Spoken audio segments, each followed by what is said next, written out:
Olá, bom dia, boa tarde, boa noite para todo mundo. Vamos embora lá começar mais um cursozinho nosso aqui para a gente começar a falar dessa BNCC, da física, principalmente da física que envolve aí essas séries iniciais. Em especial, agora a gente vai dar um foco aí para o oitavo ano, né?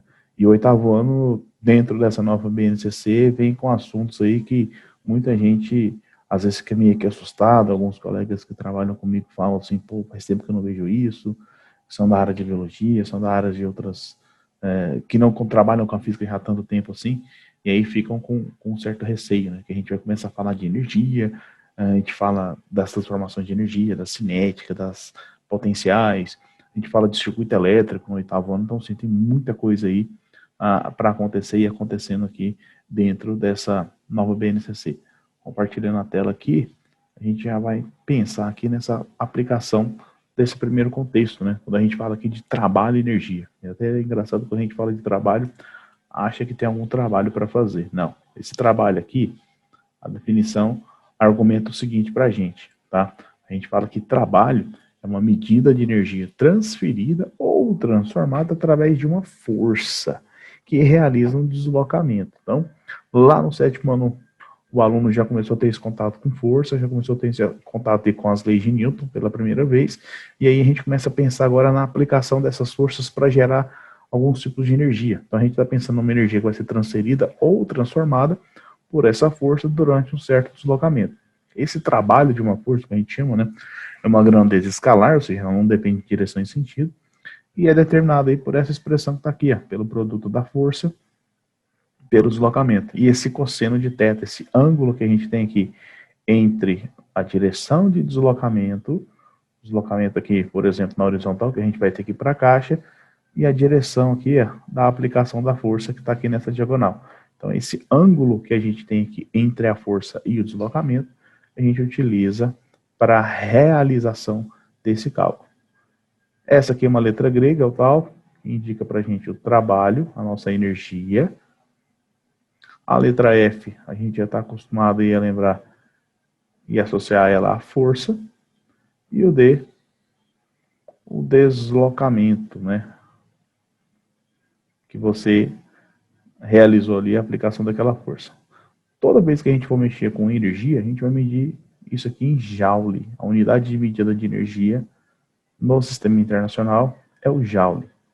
A força, a gente trabalha com ela em newtons e o deslocamento em metros. Então, primeira definição aqui, dentro desse contexto, a gente começa a pensar que agora nessa ideia de trabalho, da energia transferida ou transformada, através de uma força durante um certo deslocamento. Então, para esse contexto aí, a gente dá o nome disso, a gente chama isso de trabalho, tá? Esse trabalho, a gente tem algumas aplicações para ele aqui. E uma das aplicações que sempre é bom a gente estar lembrando, sempre é cobrado e sempre é interessante, é com relação à associação do trabalho da força-peso. Se a gente fizer aqui uma comparação, né? Quando a gente tem aqui na nossa observação um objeto que cai aí, quando lançado para cima, e que cai, sobe desacelerado e cai acelerado, né? De maneira geral, esse objeto, vamos pensar aqui uma bolinha, ela está sob a ação da força-peso, está sob a ação da força-peso e sobre a ação da aceleração da gravidade. A distância que ela vai percorrer ali, seja para subir ou para cair, não vai importar. Essa altura que ela vai percorrer aqui, lá de cima até chegar aqui embaixo, essa altura H,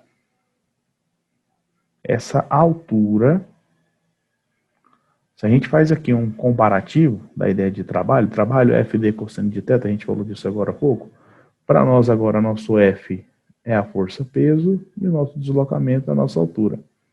E se a gente olhar, o ângulo entre a força e o deslocamento agora não existe. Esse ângulo aqui agora vale 0. 0 grau. Olha a força aqui, ó, na horizontal, e olha o deslocamento também. Perdão, olha a força na vertical e olha o deslocamento também na vertical. São os dois alinhados. Então, o ângulo ali entre eles não existe, vale 0. Para quem esqueceu aí da boa e velha matemática, o cosseno de 0 vale 1. E aí, se a gente faz aqui uma substituição, força-peso, deslocamento à altura, né? E o cosseno de 0, a gente vai chegar aqui nessa expressão que a gente utiliza para o cálculo do trabalho da força-peso, o MGH, né? O tal indicando o nosso trabalho, a nossa energia, né? O M, a massa, o G, a nossa aceleração, a aceleração da gravidade, e o H, a nossa altura. As referências são as mesmas, tá? Trabalho é energia, e energia a gente mede em joules. Massa, lá das leis de Newton, a gente sempre sabe que isso aqui é em quilogramas. A altura é em metros. E a nossa gravidade aqui é uma aceleração. Metros por segundo ao quadrado seria a referência utilizada aí para as unidades de medida aí para isso, tá? Para as nossas grandezas aqui, a unidade de medida que a gente utilizaria. Então, é uma aplicação, digamos assim, uma aplicação direta, né, para a ideia do trabalho da força-peso, né, para um tipo de força aí que a gente tem, que a gente conhece e que é muito cobrado aí em algumas situações, tá? Segunda situação aqui que a gente tem que tomar muito cuidado mesmo, é com essa ideia de deslocamento e espaço percorrido. Deixar claro para o aluno que isso não é a mesma coisa, tá? Pode ser, mas nem sempre vai ser a mesma coisa. Quando a gente fala de deslocamento de espaço percorrido, a gente sempre utiliza aqui o seguinte referencial, né? E aí uma brincadeirinha que eu gosto de fazer com eles é de provar que às vezes a gente não faz nada. Imagina aqui, que a gente está aqui nesse ponto em azul, nosso ponto inicial. Ponto inicial. E a gente resolve sair de lá e vir para cá, para esse outro ponto aqui, mais à frente. Aqui é o nosso ponto final.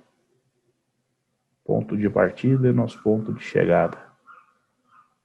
Vamos pensar assim. Para sair do ponto em azul e chegar no ponto inicial em azul e no ponto final em azul, que tá ali, né? A gente tem aqui possibilidades. Por exemplo, eu posso passar por cima aqui, ó, chegar até aqui. Ou dar a volta aqui por trás e chegar por aqui. E se a gente for ficar desenhando caminhos aqui, a gente vai ter infinitos caminhos. Esses caminhos é o que a gente chama de espaço percorrido. Tá? São infinitos caminhos que você pode escolher diversas trajetórias, diversos pontos para poder chegar, diversos trajetos, né, para poder chegar até aquele determinado ponto. Porém, tem um caminho aqui que todo mundo fala que é o mais óbvio, né? Pô, posso ir em linha reta. Se eu vou em linha reta, esse caminho aqui é mais curto, tá? Mas nem sempre esse caminho mais curto é possível. Esse caminho, essa linha reta que liga o ponto inicial até o ponto final, é o que a gente vai chamar de deslocamento, tá? Alguns livros aí de física chamam de vetor de deslocamento, mas não precisa se preocupar com isso não, tá tranquilo. Esse seria o nosso deslocamento. Então, o que seria o deslocamento e o que seria o espaço percorrido? Se a gente imaginar uma linha reta do ponto inicial até o ponto final, esse seria o nosso vetor de deslocamento. Nem sempre é possível percorrer esse vetor de deslocamento. Em alguns casos, esse vetor de deslocamento aí, a gente não consegue percorrer essa trajetória, percorrer esse caminho. O que a gente precisa pensar? Desviar, seja lá, se você mora num prédio, no 10º andar, você não consegue pensar em uma linha reta, descer ali até o hall de entrada do prédio. Você precisa sair do apartamento, pegar o elevador, descer do elevador, percorrer alguns trajetos, e isso não é uma linha reta. Então, nem sempre esse vetor de deslocamento ele vai ser possível de ser percorrido. Mas, para efeitos de cálculo do nosso trabalho, da nossa energia, ele é a nossa referência. E tanto é importante que, em um caso especial, é uma observação desse caso especial, que é o seguinte: suponha que você comece seu trajeto aqui, nesse ponto inicial, né? O início aqui. O ponto inicial coincide com o ponto final. Ou seja, você saiu daqui, deu uma volta e voltou para cá de novo. Terminou e começou no mesmo lugar. Para situações como essa, e a gente pode brincar com o aluno nesse caso, a gente pode falar o seguinte, pô, se você começa e termina no mesmo lugar, se você, eu gosto de falar para eles, né, se você acordou aí pela manhã, na sua cama, fez toda a atividade durante as atividades da escola, e aí chegou à noite e voltou para a cama de novo. A gente pode falar que o seu deslocamento, ele foi nulo, foi zero. Se você começa e termina, eu preciso dessa diferença do ponto inicial para o ponto final, de onde eu comecei para onde eu terminei, e se eu estou no mesmo lugar, eu não tenho deslocamento. E se eu não tenho deslocamento, o meu trabalho, como eu falei aqui agora, para efeitos de cálculo, ele depende desse vetor de deslocamento. Se esse deslocamento vale zero, o meu trabalho também vale zero. Você não realizou nenhum tipo de energia aí, não teve gasto de energia dentro daquele contexto que a gente falou aqui agora, né? Que o trabalho aqui, ó, a gente voltar aqui no primeiro slide, a gente tinha falado aqui que o trabalho é medida de energia transferida ou transformada. Então, nesse caso aqui, não fiz nenhuma nem outra. Eu não tive deslocamento. Meu vetor de deslocamento aqui nessa perspectiva aqui, ele foi nulo, foi zero. Então, a gente tem esse pequeno cuidado aí, esse pequeno contexto que a gente precisa levar em consideração para que não tenhamos problemas aí na hora das interpretações. E uma coisa que é muito recorrente para anos futuros lá na física, lá na segunda série, por exemplo, você pode até citar para o aluno, né, que eles têm contato com a eletrostática, a gente fala de potencial elétrico, e no potencial elétrico a gente fala do trabalho da carga elétrica, por exemplo. E aí, dentro das linhas equipotenciais, né, a gente tem que tomar esse cuidado aqui da realização de trabalho ou não para uma carga elétrica. Tá? Pensando agora na potência, né, para a gente poder falar de outras coisas depois, e essa potência aqui, muito importante na mecânica, aqui agora que a gente está falando do contexto geral de energia, e também lá na eletricidade para cálculos, né, de gastos de consumo de energia que a gente tem aí no final do mês, por exemplo, lá que as empresas que são responsáveis pelas medidas, né, pelas cotizações para a gente, elas fazem esse cálculo aqui da potência. O que seria essa potência? É a grandeza que a gente vai ter, essa razão entre o trabalho e o tempo, né, a energia que você gasta, aqui eu estou me referindo à energia, de modo geral, tá, pelo tempo. Então, essa razão aqui, ó, da energia pelo tempo, a gente vai dar o nome para isso de potência. Esse P aqui, que indica para a gente potência, ela é medida em watts no sistema internacional, né? Ou watt aí, como o pessoal fala. O tal aqui é o nosso trabalho, a nossa energia, medida em joules, e o nosso tempo, nosso ΔT, medido em segundos, tá? Então seria a nossa referência aqui para potência. No final do mês, por exemplo, lá na parte de eletricidade, né? A gente tem lá o consumo de uma lâmpada de 20 watts, sei lá. Então essa lâmpada ficou ligada quanto tempo? Ela fica ligada em 4 horas por dia. Então 4 horas por dia, em 30 dias, a gente vai ter que fazer umas multiplicações. Então a gente tem um tempo ali dessa potência que foi utilizada por cada hora aí. No final do mês você tem lá o seu consumo, né, em quilowatts-hora, né, a gente aumenta o tamanho da unidade, não deixa só em watts, né, a gente aumenta o tamanho da unidade para o número diminuir um pouco, para fazer essa quantização aí e no final do mês pagar a energia. A gente vai falar de eletricidade ainda nos módulos mais à frente, aí a gente vai ter essas possibilidades. Tá?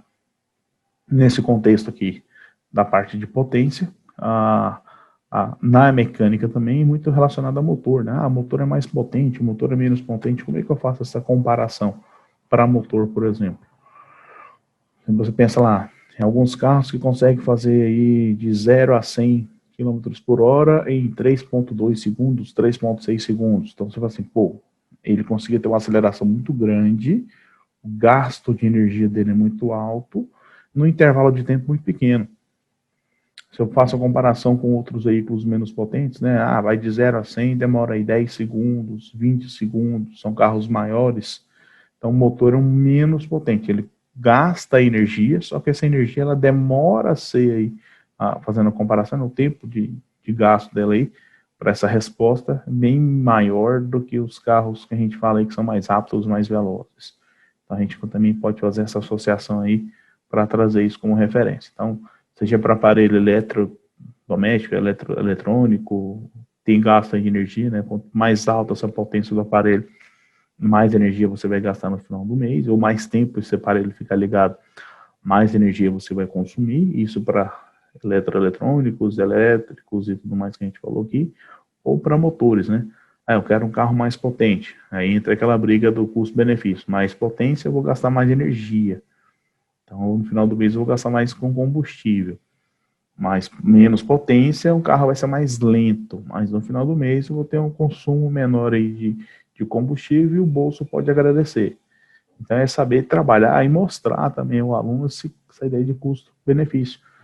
Do que eu quero, o que é necessário, para aquilo que a grandeza aqui me empurra, me mostra. Então, eu estou pensando em carro de corrida, então gasto para mim não é o importante. O importante é vencer a corrida.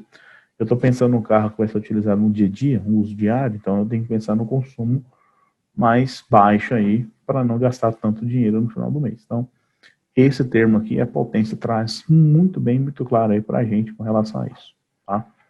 Discutindo aqui agora alguns tipos de energia, e cada tipo de energia ela está relacionada com uma ideia.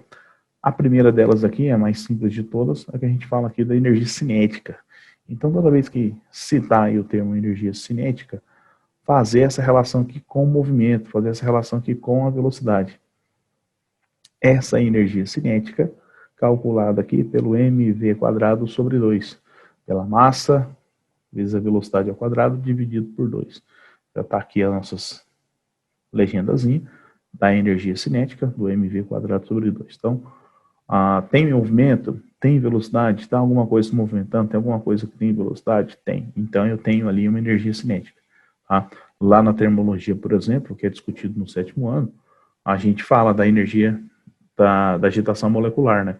A temperatura está relacionada a essa ideia de energia cinética. Quanto mais agitada a molécula, maior a temperatura. Então, quanto mais energia cinética tem a molécula, maior a temperatura. Para contextos aí da biologia, por exemplo, a gente pode trazer a utilização de explicações, por exemplo, por que a energia atômica ali na bomba atômica queima e tudo mais. Você tem ali uma alta aceleração, ele fornece muita energia, a molécula fica muito agitada, a temperatura sobe demais, é por isso que causa queimaduras,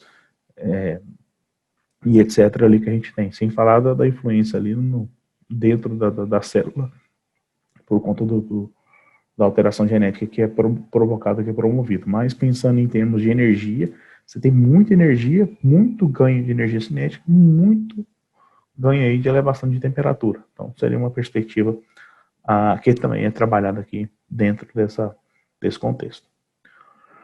As energias potenciais, e aí uma discussão que bacana para ser feita, é falar do termo potencial, tá?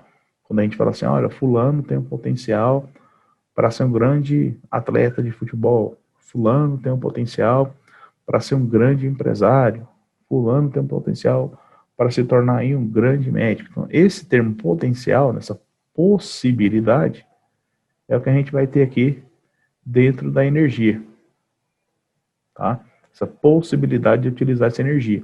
A primeira, potencial, é a gravitacional, que está relacionada aí com a altura. Então, se você imaginar um objeto aqui, num determinado ponto, a uma certa altura do chão, essa energia que ele adquiriu para chegar até lá, ela foi armazenada. Então, se eu soltar aqui, se esse corpo for abandonado, essa energia potencial gravitacional, ela vai ser transformada depois em movimento, em energia cinética. Então, para chegar naquele ponto até lá em cima, você dá energia ao objeto, quando você solta, ele transforma essa energia potencial, no caso aqui é gravitacional, em movimento, em energia cinética. Então, a gente tem essa relação aí, a gente já começa a discutir e mostrar para o aluno essas transformações de energia potencial gravitacional para uma energia cinética, transformar um tipo de energia em outro, né? De aproveitar essa energia aí para fazer essas transformações.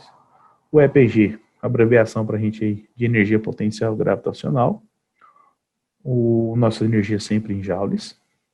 O M, indicando a massa sempre medida em quilogramas. O G, a nossa aceleração da gravidade, só para matar a saudade, lembre-se que a nossa aceleração da gravidade aqui a gente arredonda para 10 metros por segundo ao quadrado, e o H indicando a altura medida em metros. Tá? Algumas pessoas podem pensar, pô, peraí, o trabalho da força-peso e energia potencial gravitacional é a mesma coisa? Quase. Tá?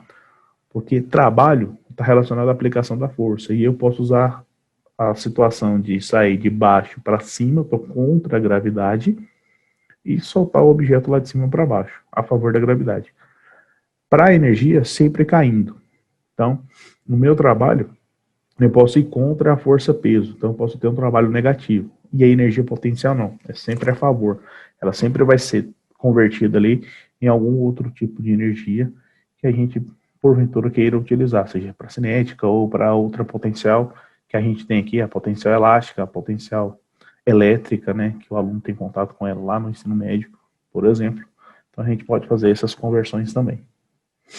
A potencial elástica, uma outra potencial, uma outra possibilidade que a gente pode utilizar, só que essa agora está relacionada a uma deformação elástica. E aí, quando a gente pensa em potencial elástica, por exemplo, a gente tem muitos exemplos aqui para citar, né? O arco e flecha, o pula-pula, né? A bola de futebol, tem vários materiais que sofrem essa deformação e que a gente utiliza essa deformação para outras finalidades, para ganhar velocidade, para fazer lançamentos, seja lá a utilização básica aí que alguém queira, né? Essa deformação aqui, a gente falou dela, né? Lá na força elástica, lá nas leis de Newton, no nosso outro módulo aí que a gente discutiu. Essa deformação, a gente está pensando aqui no X, lá da força elástica, lá do Kx, né? Onde o K era a constante elástica e esse X aqui é a nossa deformação. O K, a nossa constante elástica, está aqui embaixo, e o X, a deformação elástica. Então, a gente tem também agora uma energia que está relacionada a essa deformação. A gente utiliza essa deformação para fazer alguns lançamentos, né? Como a gente citou aqui agora no caso do arco e flecha, um estilingue da vida, o pula-pula. Então, vocês têm esse aí, o salto com vara, né? Nas Olimpíadas, a vara deforma e ela dá energia para a pessoa chegar num ponto mais alto e efetuar o salto lá do obstáculo. Então, são situações que são trabalhadas também, que são discutidas também aqui dentro dessa parte de energia. Então, energia cinética, energia potencial gravitacional e energia potencial elástica são energias importantíssimas, onde eles vão ter muito contato com elas no ensino médio, por exemplo. Então, é interessante saber entender onde que cada energia se enquadra, onde que cada energia se encaixa e fazer essas relações, né? Relacionar a velocidade ou ao movimento, no caso da cinética, relacionar a uma altura, no caso da potencial gravitacional, relacionar a uma deformação elástica, no caso aqui da energia potencial elástica. Então, essa relação, essa conexão aí de o tipo da energia com o tipo de situação que está acontecendo, que está rolando aí, é interessante mostrar isso para o aluno, deixar isso bem claro para eles. A energia mecânica, né, seria a soma de tudo isso, né, seria a soma de todas as energias, sejam cinéticas e potenciais aí, em um determinado ponto do sistema. Então, quando a gente tem lá um determinado ponto, a gente vai ver o que tem de energia, e aí a gente pode ter as três ao mesmo tempo, por exemplo. Um exemplo que eu gosto de citar e falar para os alunos, né, quando a gente pensa lá no bungee jump. Quando você faz o salto lá no bungee jump, você tem o elástico, né, se deformando, lá por exemplo, a queda, né, a altura lá, você faz o salto, e tem velocidade. Você tem todos os elementos que a gente falou que estão relacionados à energia.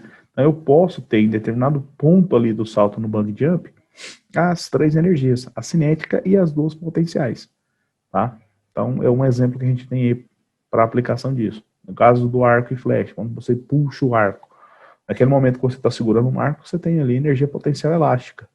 Quando você solta o arco, você está transformando a energia potencial elástica em energia cinética. Então, naquele ponto que a flecha sai completamente ali do contato do arco, ela adquiriu, né, ela pegou toda aquela energia potencial elástica e transformou aquilo em energia cinética para ganhar movimento. Então, sim, são essas relações que a gente começa a pensar para a energia mecânica. E aí, essas relações que a gente começa a pensar para a energia mecânica, a gente faz essa associação aqui, a gente faz essas análises, é justamente para pensar aqui, ó, nesses sistemas de energia. A gente tem sistemas que são conservativos e não conservativos, que a gente utiliza na física como referência. Basicamente, o que é importante saber aqui? Quando a gente fala que tem um sistema conservativo, e às vezes é difícil de mostrar isso para o aluno, falar, pode ser conservativo, a energia não vai dissipar, porque é muito mais fácil para ele pensar no não conservativo. Por quê? O não conservativo, você pega o exemplo da bola de basquete. Se você pegar uma bola de basquete e soltar ela vai bater no chão e vai voltar. Só que ela nunca volta na mesma altura, ela nunca volta na mesma posição. Então, durante a queda dela, o atrito, o impacto dela com o chão, houve dissipação de energia. E aí, nessa dissipação, ela não volta na mesma posição. Então, é fácil de associar o sistema não conservativo, é fácil de lembrar dele por conta de situações práticas do nosso dia a dia. Agora, o conservativo fica mais complicado. Pô, peraí, como é que eu vou ter um sistema que a energia vai se conservar? E aí vai depender do referencial que a gente vai adotar, do referencial que é observado. E para facilitar os cálculos, para facilitar as compreensões que a gente tem aqui, a gente sempre vai estar falando de sistemas conservativos. Então a gente vai dar uma moldada no sistema, uma moldada no referencial, para facilitar a compreensão dos casos, das análises que serão feitas, para trazer isso para o sistema conservativo. Então, no sistema conservativo, interessante falar para eles que a energia mecânica se mantém, do começo ao final eu tenho a mesma energia. Se eu penso no intervalo de tempo muito longo, aí sim fica complicado de entender e de visualizar que esse sistema vai ficar conservativo, que eu não vou ter dissipação de energia. Mas se eu trago para intervalos pequenos, vou pegar o mesmo caso da bola de basquete, se eu pegar do ponto de início lá que eu soltei até o ponto que ela bateu e voltou de novo ali naquela altura próxima àquela que eu soltei, é um intervalo muito longo. Agora, se eu pego ali, soltei, na metade do caminho ali, mais ou menos, na metade da altura, antes dela tocar no chão, consegui congelar o sistema ali, pausei. E eu vou perceber que ali, nesse intervalo, nesse pequeno trecho, a dissipação da energia foi muito pequena. E aí eu posso arredondar o sistema aqui, eu posso aproximar o sistema para um sistema conservativo. Então, é essa análise, é essa facilidade, essa manobra que a gente consegue utilizar aí dentro da física para trabalhar com os sistemas conservativos e para facilitar também a compreensão dessas transformações de energia que a gente tem. Então, interessantíssimo aí ficarmos atentos aí e tomar esse cuidado na aplicação desses sistemas, tá certo? Essa ideia aí que a gente tem para falar de energia, nesse primeiro contexto, nessa primeira ideia. A gente vai falar mais coisas aqui ainda nas próximas aulas, mas esse é o contexto interessantíssimo aí para trazer os alunos, de separar a cinética, a potencial gravitacional, a potencial elástica, fazer a relação de cada uma delas, pensar nessa ideia de sistema de energia, pensar nessa ideia de trabalho, de aplicar força, de gastar energia, e aí trazer isso para o cotidiano dele. Isso gradativamente, se a gente pensa na situação dessa no ensino fundamental, a gente está falando aqui de alunos de oitavo ano, né, então, nas fases iniciais ainda, então a gente vai começando a moldar ali esse pensamento científico, que já foi iniciado aí lá no sexto ano, com essa nova ideia da BNCC, tá? Então essa ideia que a BNCC traz é justamente para a gente estar tá moldando, mostrando, trazendo essa linguagem mais científica aí para séries iniciais e está facilitando lá o trabalho lá na frente no ensino médio também, ok? Forte abraço para todo mundo, até. Gostaria de assistir às outras aulas desse curso gratuito? Clique no link da descrição e faça sua matrícula.